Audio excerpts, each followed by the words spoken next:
coming up at Nick's garage.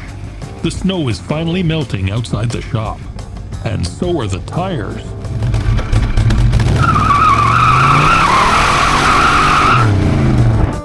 Plus, we bring you a long overdue update on the Chevrolet Inline 6 rebuild.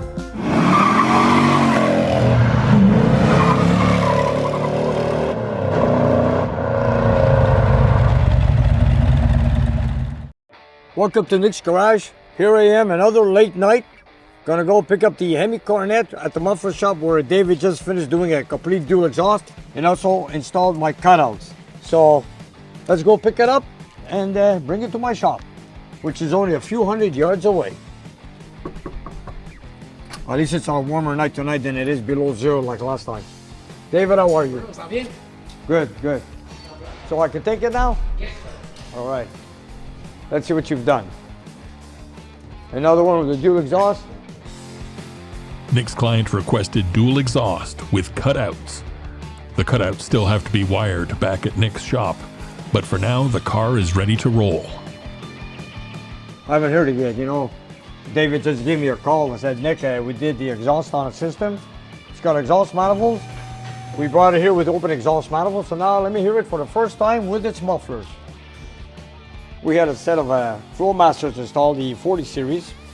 It might be loud, maybe not, but then again, you know, we want to make it sound like a muscle car, so that's what these mufflers are designed for.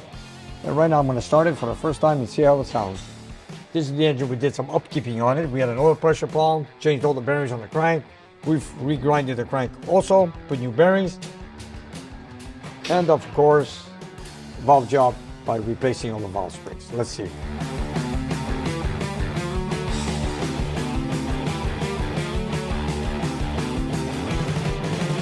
All right, the air cleaner's at the shop. Well, I'm just gonna drive it for a few hundred yards, bring it to my shop. At least it's not cold tonight. So let's head back to my shop.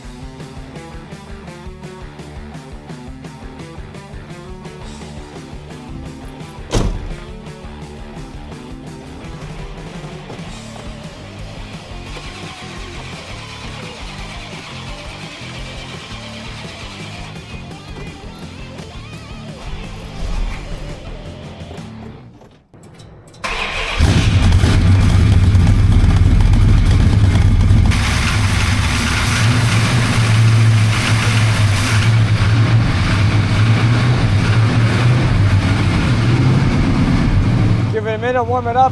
Sounds great, let me tell you. Sounds like a real muscle car.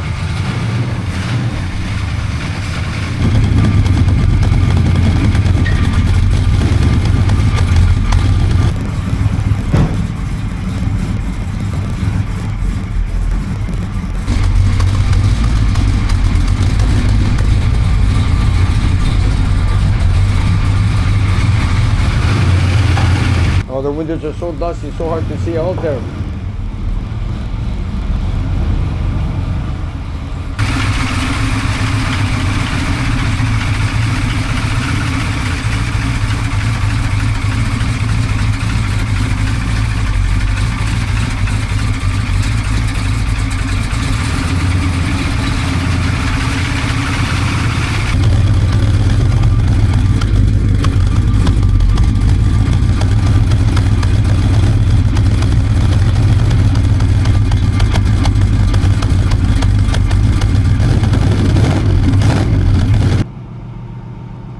We also had the transmission overhauled because there was no second gear. So now that I'm going to drive it, I'm going to test it. And it's got a manual valve body. It's an automatic car. It's kind of dark, I can't see the shifter, but I'll do my best. And here we go.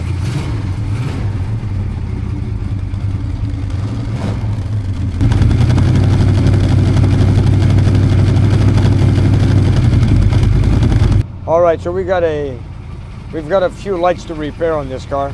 Now we're heading back to the shop. We're gonna work on the electrical dash. We're gonna check on park lights, flashers, backup lights and all. So we still have work to do on this car. I don't want to send it back like this. We got a light that doesn't work in the back, and also the gauges, they're not bright. The dash, I should say the cluster is not bright at all. Okay, here we go, first gear.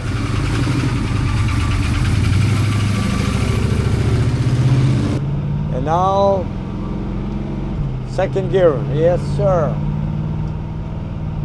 Drive, it shifts great. All right, I'm good.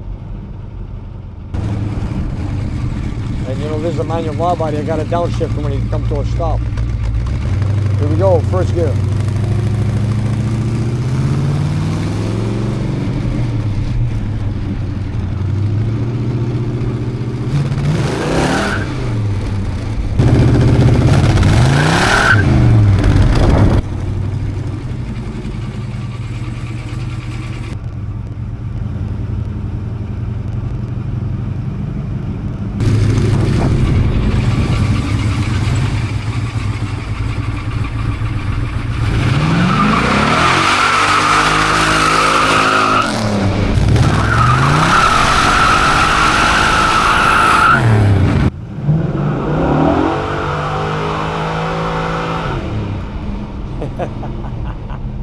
I just love it.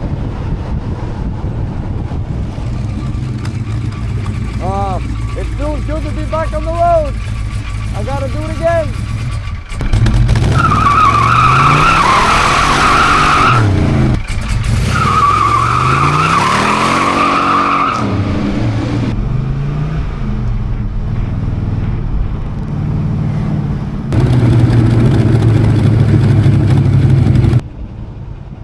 Just want to make sure that transmission works. This is first gear now.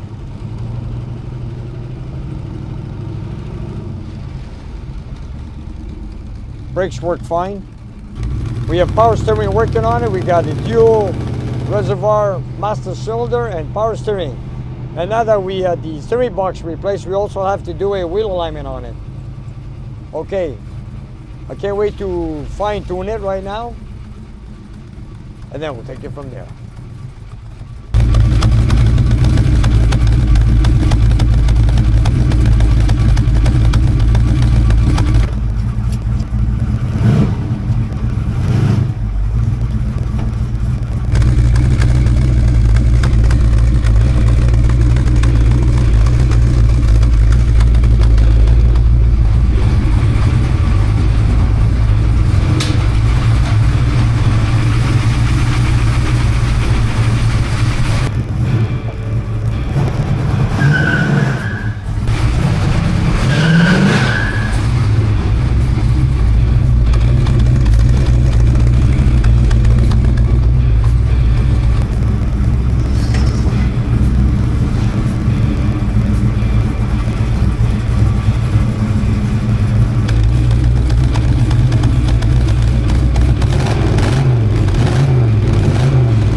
We've got a lot of things to fix on this car.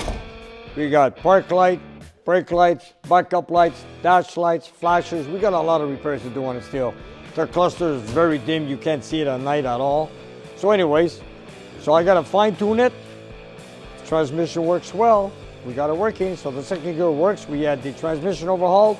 We had the valve springs replaced. We also replaced the crankshaft bearings. And of course we had the crankshaft regrind.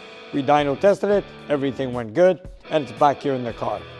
So now, all we gotta do right now is tune it, make sure it goes good. We also had a power steering pump installed, because now we also converted to power steering. So we changed the steering column, the steering box, and the power steering pump. And we also went to a dual reservoir master cylinder. It is a 4-drum brake. It works fine, I got good brake pedal, so we're good.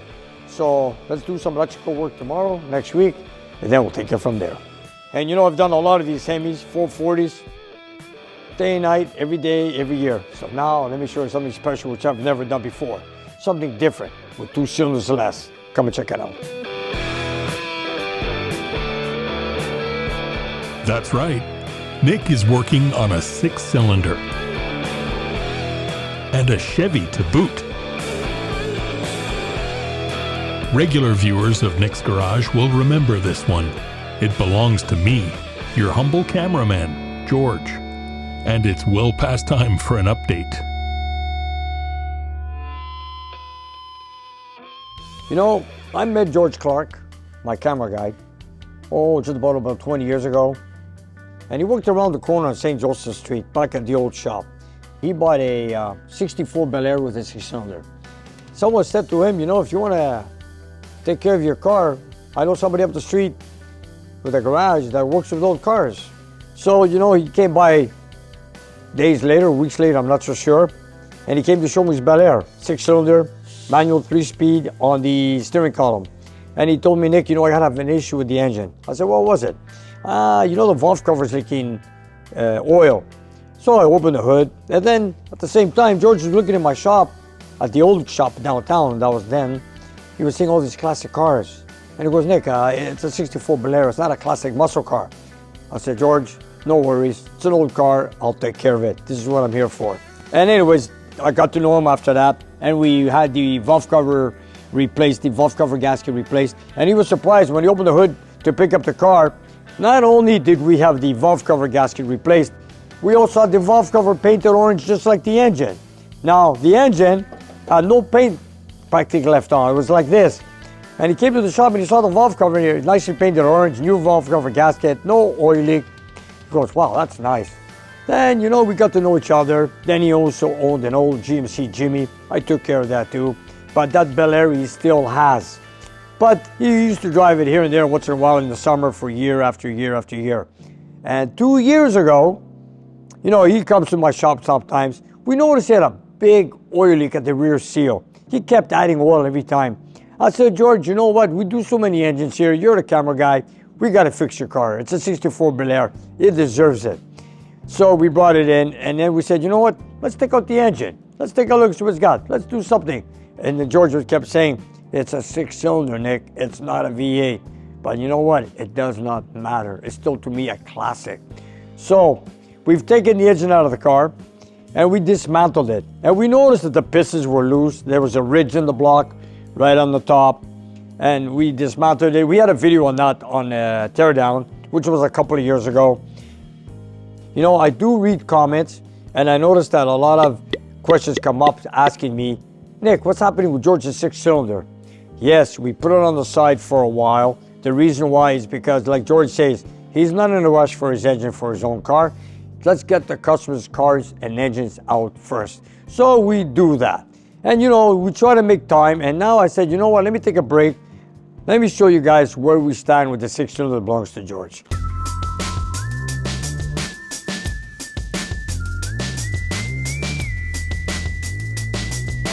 Well, we had the engine torn down, and then the only thing I've done to it so far is just washing the block.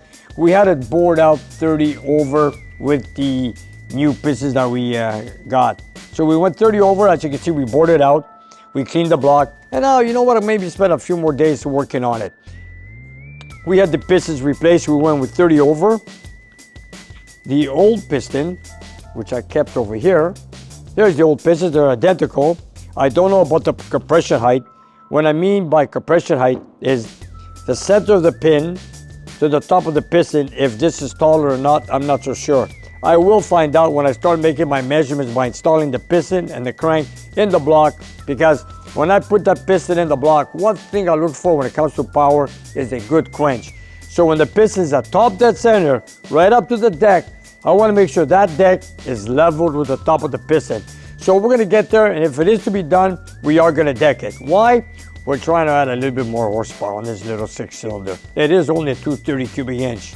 And of course, as you know, when it's a press fit, like in this case, it's a press fit, in-house, we drilled holes where the wrist pin in. It's an additional help that lubricates the wrist pin as the engine works.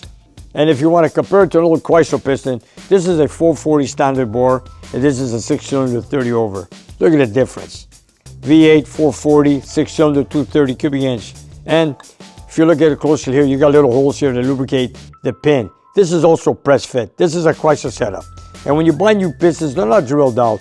Okay, we drill the holes there, maybe a little bit bigger than usual, but they still do the job. And you know what? When the oil gets in there, you never get a seized wrist spin. So we've got the 8 rods, and of course we got the... How many? Oh, sorry. So, so we've got our 8 connector rods. How many? How many? Six. Fuck, I can't get that. Okay, so we've got our 6 connector rods pressed onto the pistons. And of course we had it bored out. So Tom took the block and bored it out for us. So we got that done. And then I had Paul comes in and also helps out once in a while, cleaning parts, sandblasting oil pan, side covers, and so forth. Harmonic balancer. He did some cleanup work, so I gotta thank Paul for helping us clean a lot of the pieces. There's a long way to go. Like I said, you know, there's a lot of clean work to clean up to do. But we also got a few pieces that came in and we got supported by Felpro and of course Melly. Here, let's take a look.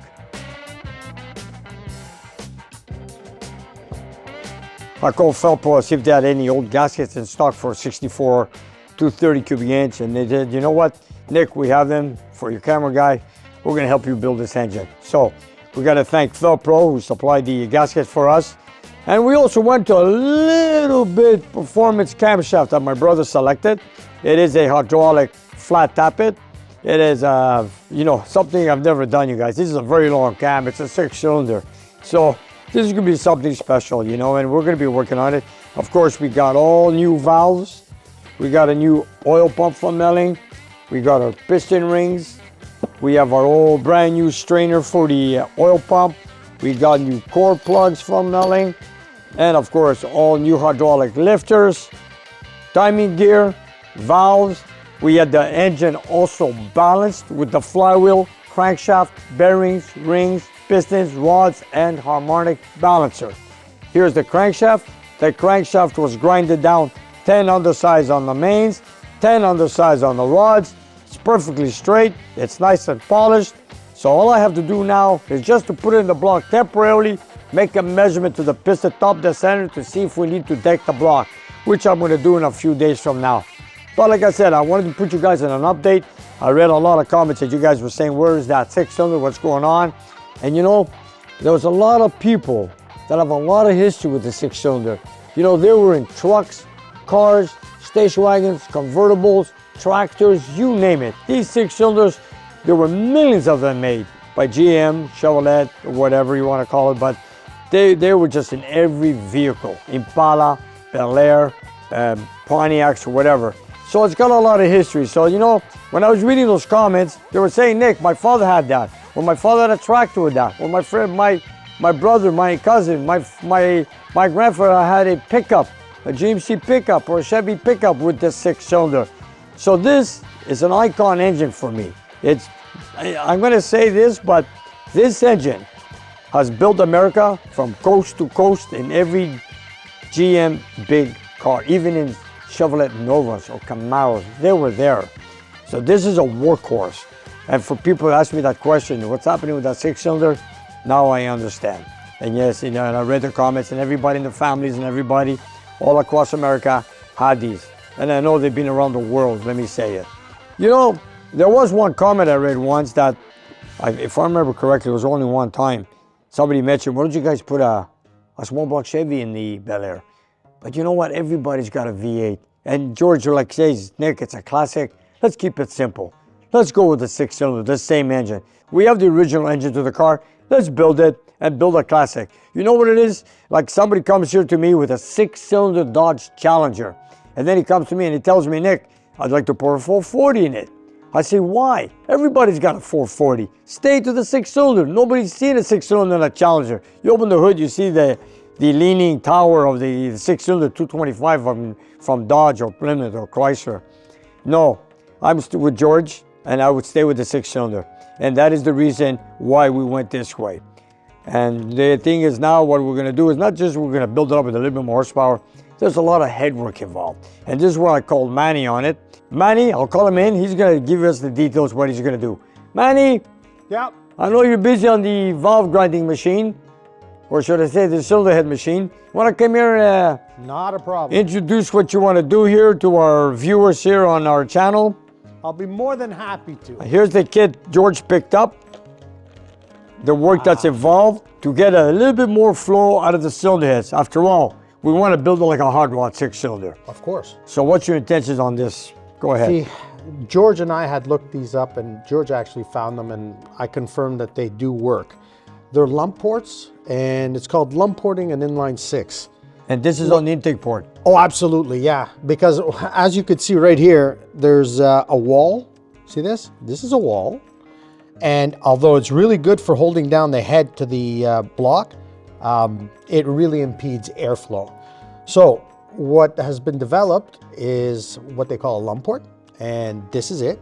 And what happens is you come in here, you cut out the cylinder here, which will no longer allow you to press the head down onto the block with a bolt. However, you install this, you cut this, you install this, you put a bolt down through here, torque it down, and then you put a cap up top. So you no longer require this material in here to hold the head down. What that does is it frees up all this area up here in order to flow into the chambers. Yeah, that thing is like a big wall, it just blocks all the flow. Exactly. And what this does is it pushes the air and fuel up over it so it turns down into the valve. The intake valve's being right next to it right here. Right here, yeah. So instead of hitting a wall in the back, what it does is it kind of helps the air and fuel curve and come around, go into the head. Should be worth a few ponies. So there's gonna be a lot of machining involved here. Yes, but I think it's worth it. Well, George definitely is worth it, and his car is worth it. and George has said it's on YouTube on a few channels, and quite a few people have done it. You know, I've looked on a few YouTube channels.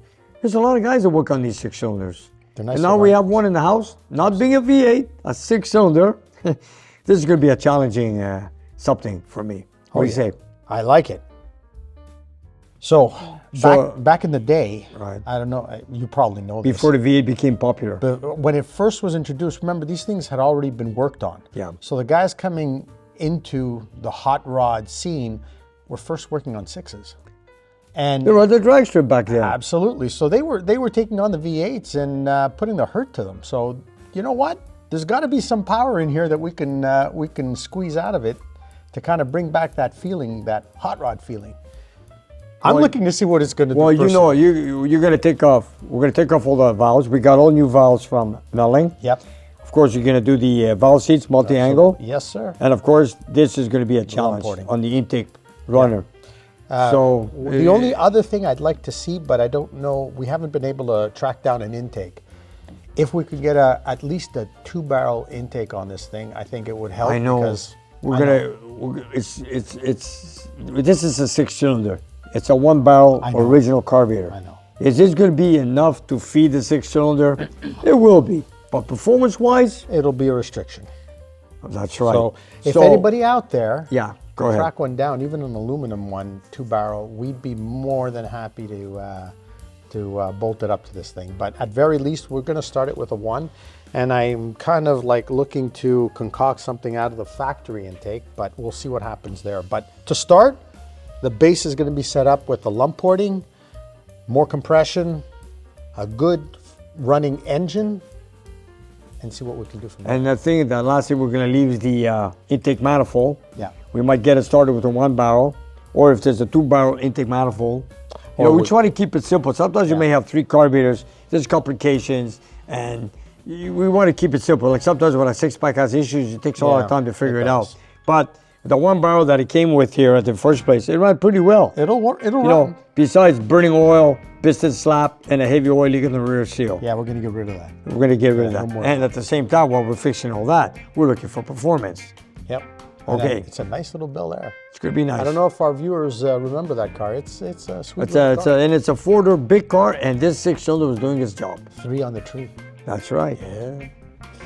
My joke that I always tell people is it's got all the wrong numbers. It's got 4 doors, 6 cylinders, and 3 speeds. You know, do you call it a muscle car? You may not call it a muscle car, but you can definitely call it a hot rod once we're done. Okay. Oh, well. And you know, here's the cam, the old cam. You know, and the other thing, Yeah. I like the fact that George is sticking with his inline 6. I'm with him. You know, it's been with the car all these years, was never lost, was never pulled. You know, you gotta love an original motor. It is. It's a genuine car. He's had it over 20 years. Now, if I could find a duster or a swinger with a slant 6. Well, okay. But let's before we go let's there, concentrate on the finish Chevy. this for George. All And right. you know, Paul does a great job on sandblasting and painting these pieces for. He's done a pretty for good us. job there. Yeah, he does. Paul, thank you very much, Paul. Thank you, Paul. We appreciate you, buddy. And it's gonna And be- stay away from the hammers, whatever you do. It's an inside joke. Let me He'll tell get you, it. is that a long? Look at that! Look at the lobe, 3 inches apart on a 6-cylinder. Look how long that cam is. That's Yeah, a but 6-cylinder camshaft. These things were known, even when you cam them up, they're smooth. And you know, yeah, I don't know if George wants a rough idle or a smooth idle. What do you want, George? Well, it always had a little bit of a gallop to it. I like that little brr, brr, brr. Okay, Harley Davidson style. Okay. Maybe we should put a radical cam. We got Ooh. one from Com. Increase the Anyway, lift, let's go. Increase the lift. How Got a lot of radical is duration. that cam you've chosen, Nick? I didn't even look at the specs yet, but we're gonna find out. And you know, after all this is done, we're gonna put our first 6-cylinder inline on the dyno. I've never done it before. That's going to extend past the usual. Yeah, it's a very long engine. It's like another, 7, 8 inches longer than a V8. That's going to be cool. It's gonna be cool. Stay tuned, people. Hydraulic, it's a hydraulic flat top head cam. We're going with that. We went 30 oversized. Yep. We're gonna 0 deck it. We're gonna try to bring up the compression. We're gonna try to make it run a 94 octane. You're gonna do the valve job. Yep. You're gonna put those lumps you call in there. You're gonna do some bowl area work on it.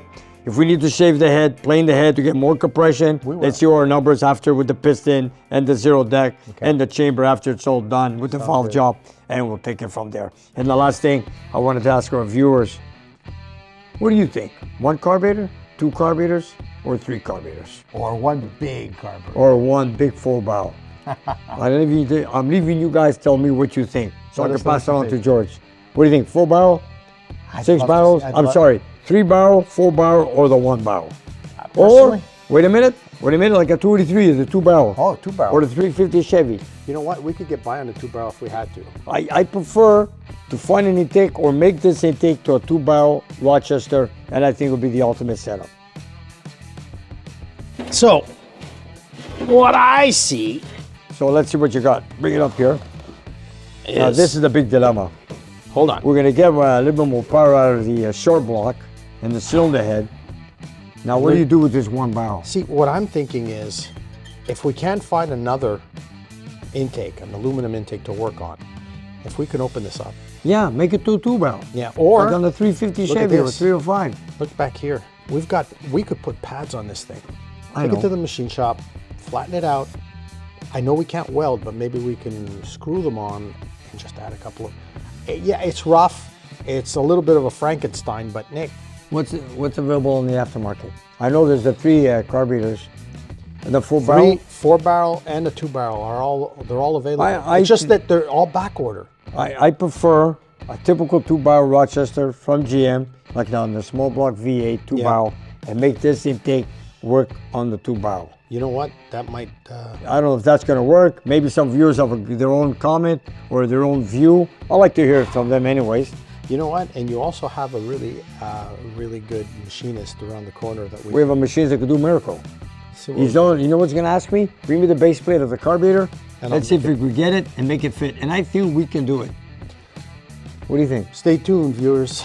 Yeah. If someone out there has any intake manifold for this 230 inline 6-cylinder GM, or like an Offenhauser or anything else, maybe a Wine made something, I'm not sure if Eldorbock did anything. If you have anything like that, you want to sell it, or you don't have nothing to do with it, give us a call or send me a comment or an email, and we'll take it from there. And we'd love to put it on the dyno and see what it'll do, because although, our plan right now is to start it with a 1-barrel, I really would like to see a bigger carburetor on this, more carburation.